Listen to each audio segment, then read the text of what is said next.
Lo primero que tenemos que decir en relación a lo que acabamos de ver en la película es el hecho de entender que nosotros vamos a hablar esto desde el punto de vista psicoanalítico y por ello es importante transmitirles que el psicoanálisis no es nunca de ninguna manera una cuestión de moral ni de religión, es una cuestión de ética y de análisis. Nosotros lo que queremos aquí es transmitir las causas por las que ocurren ciertas cosas. No juzgamos si eso está bien o está mal, sino que lo que nos interesa es analizar las causas y los orígenes. Entonces, para poder entender ciertas causas del comportamiento de los sujetos, pues primero será necesario tratar de entender cómo están estructurados estos sujetos desde el punto de vista psíquico y desde el punto de vista psicoanalítico. Para ello, fíjense que el psicoanálisis ha dividido a los sujetos entonces en tres grandes estructuras clínicas. Una es la neurosis, otra es la psicosis y otra es la perversión. Hoy nos vamos a dedicar a hablar de la neurosis y de la perversión, porque la neurosis es lo que ha ocurrido en esta película.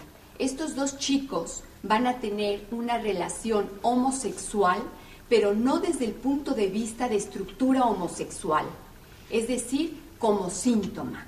En el momento en el que ellos ingieren alcohol, van a tener lo que llamamos una desinhibición de sus fantasías sexuales, homosexuales en este caso, que estaban reprimidas. Y al momento de ellos emborracharse, esa fantasía que tenían reprimida la van a actuar porque van a estar desinhibidos de lo que llamamos la censura consciente. Pero no son homosexuales, son heterosexuales, actuando una homosexualidad bajo efectos del alcohol.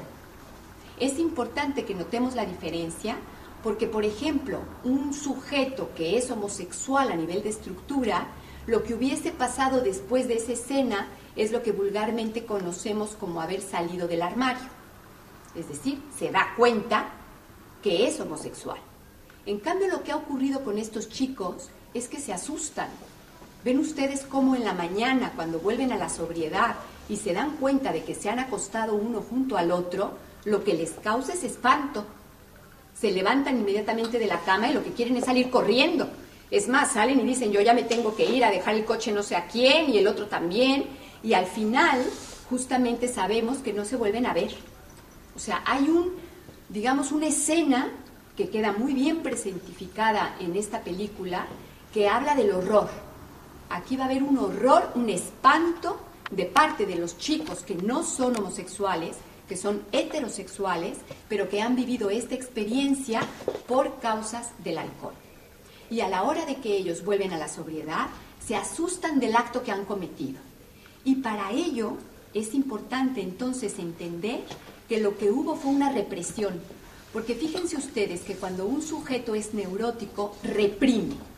¿Reprime qué? Reprime las emociones inconscientes que no le agradaron desde el momento en el que empieza a tener uso de razón. Nosotros como psicoanalistas lo introducimos de manera generalizada en el momento en el que la persona se percata de la diferencia anatómica de los sexos. Pero no es exclusivamente eso lo que se reprime.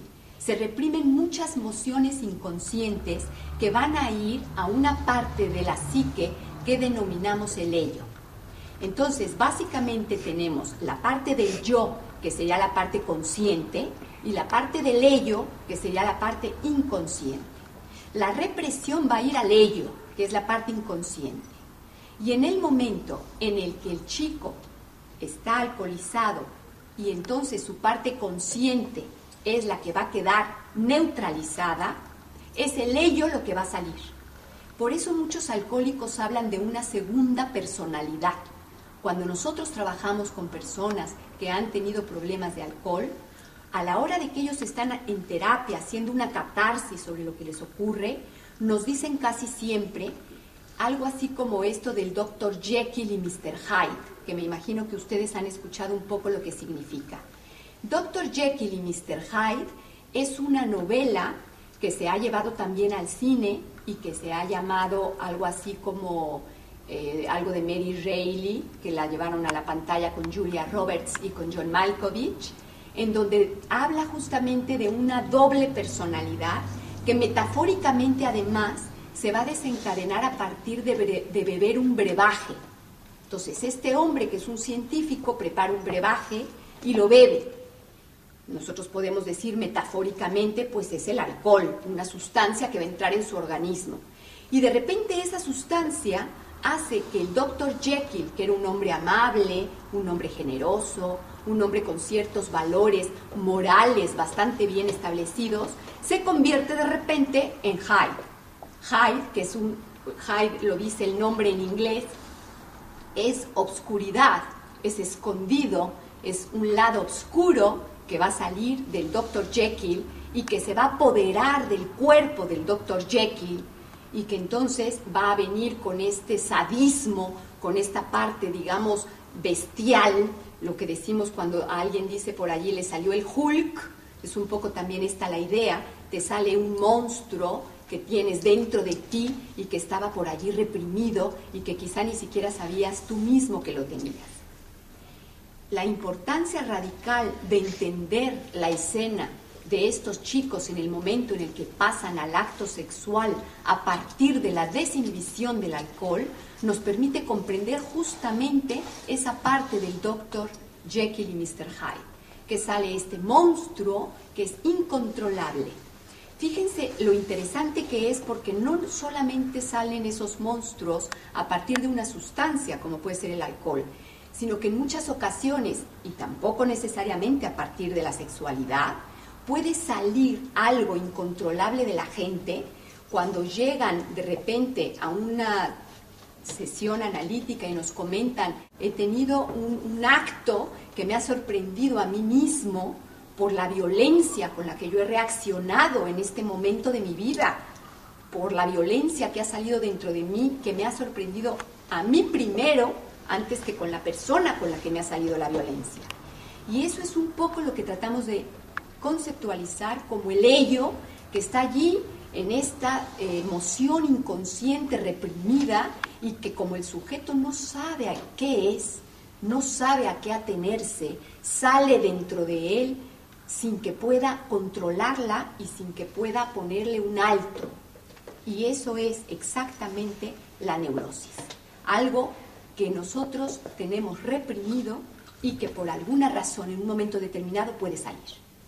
Se ve perfectamente a raíz del alcoholismo y por eso es que hemos ido a esta película para poder servirnos de ella y poder nosotros entonces conceptualizar estos vocablos teóricos que a veces pueden resultar un poco difíciles, pero que con las escenas de una película como esta se nos facilita entenderlo.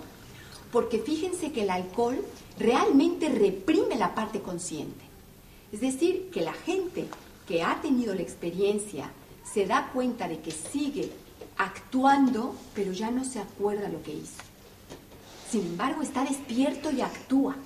Entonces, al otro día es ese justamente el espanto con el que se encuentra. ¿Qué hice? Yo recuerdo en una ocasión con una mujer alcohólica que cuando tenía sus etapas de alcoholismo, pues ella se iba a un bar, empezaba a beber, estaba consciente, y en el momento en el que hacía ese pasaje de la conciencia a la inconsciencia, es decir, cuando el Dr. Jekyll se escondía y aparecía el monstruo que es el Dr. Hyde en esta paciente, pues lo que salía era una mujer que realmente era desconocida para ella misma. Por eso